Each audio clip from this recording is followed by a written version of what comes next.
بسم الله الرحمن الرحيم نون والقلم وما يسطرون ما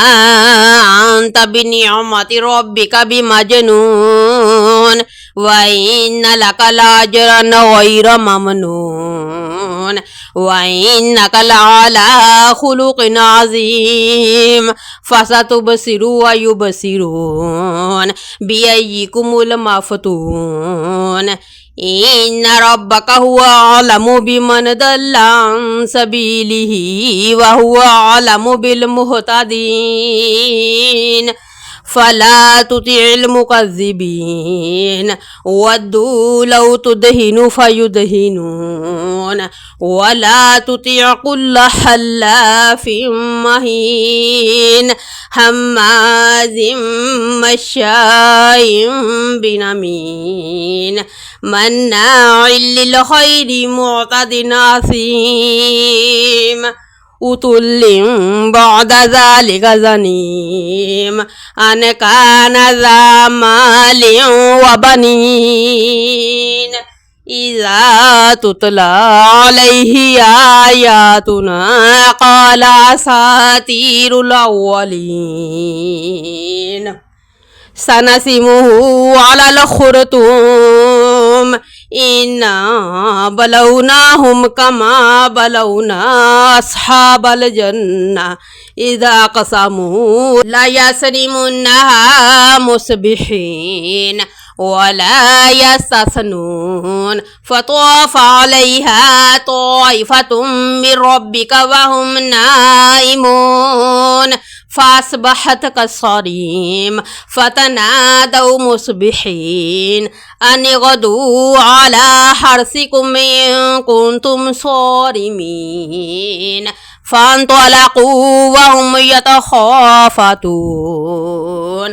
ألا يدخلنها اليوم عليكم مسكين وغدوا على حرد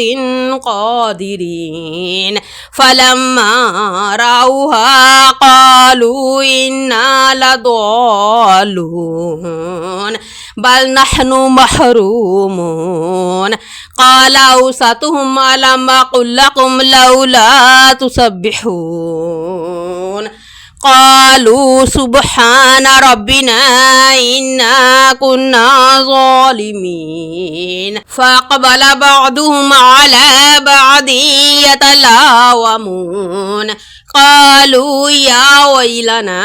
إنا كنا طاغين عسى ربنا أن يبدلنا خيرا منها إنا إلى ربنا راغبون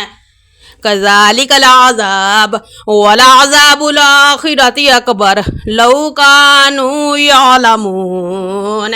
إن للمتقين عند ربهم جنات النعيم أفنجعل المسلمين كالمجرمين ما لكم كيف تحكمون أم لكم كتاب فيه تدرسون إن لكم فيه لما تخيرون أم لكم أيمان علينا بالغة إلى يوم القيامة إن لكم لما تحكمون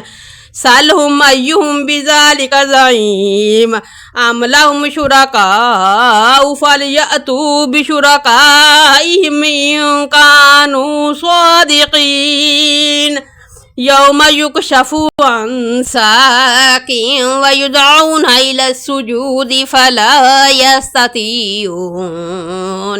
خاشعة أبصارهم ترهقهم ذلة وقد كانوا يدعون إلى السجود وهم سالمون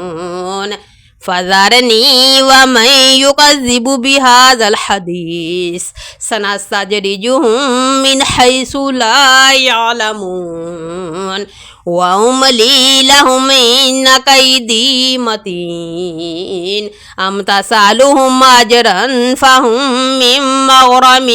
مثقلون أم عندهم الغيب فهم يكتبون فاصبر لحكم ربك ولا تكن كصاحب الحوت إذ نادى وهو مكظوم لولا أن تداركه نعمة من ربه لنبذ بالعراء وهو مذموم فاجتباه ربه فجعله من الصالحين وإن يكاد الذين كفروا ليزلقونك بأبصارهم لما سمعوا الذكر ويقولون إنه لمجنون وما هو إلا ذكر للعالمين.